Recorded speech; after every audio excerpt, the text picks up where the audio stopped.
Some grim numbers now as the U.S. battles the coronavirus pandemic. According to Johns Hopkins University, there are now more than 5 million confirmed cases, the most in the world.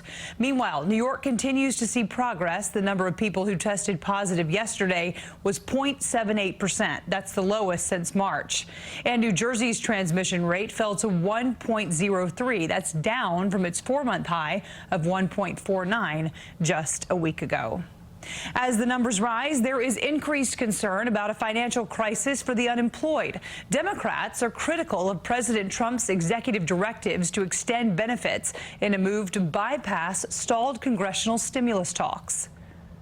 Democrats are slamming President Trump's bypassing of Congress on coronavirus relief and raising questions about whether it would actually help Americans struggling amid the pandemic. So the executive orders are all too narrow, unworkable, and weak. Senate Minority Leader Chuck Schumer said the president's orders don't do enough given the scope of the crisis. The bottom line is these executive orders do not come close to solving New York's problem.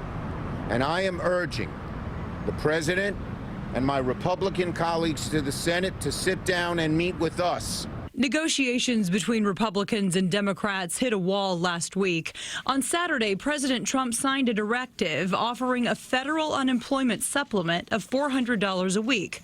That's less than the expired $600 supplement the jobless had been getting during the crisis. It's not a hardship. This is the money that they need. This is the money they want, and this gives them a great incentive to go back to work. President Trump also signed measures to defer student loan payments and payroll tax withholdings for some workers. Treasury Secretary Steve Mnuchin said the administration is still willing to negotiate with Democrats on a relief package. Anytime they have another offer to make, they can either call me or I'll go up and see them. So, of course, we're going to listen, but they have to compromise. As for the unemployment benefits, states would be expected to chip in a quarter of the money.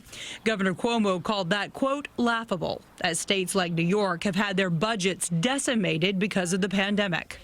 Impossible on the state. The president, by his executive order, has us paying 25% of the unemployment insurance. That could cost us $4 billion. It's just an impossibility. Questions remain about whether the president's actions are even legal, since Congress has the constitutional authority to allocate federal spending. The executive measures could end up getting held up in court. Cuomo added that money is also needed to safely reopen schools.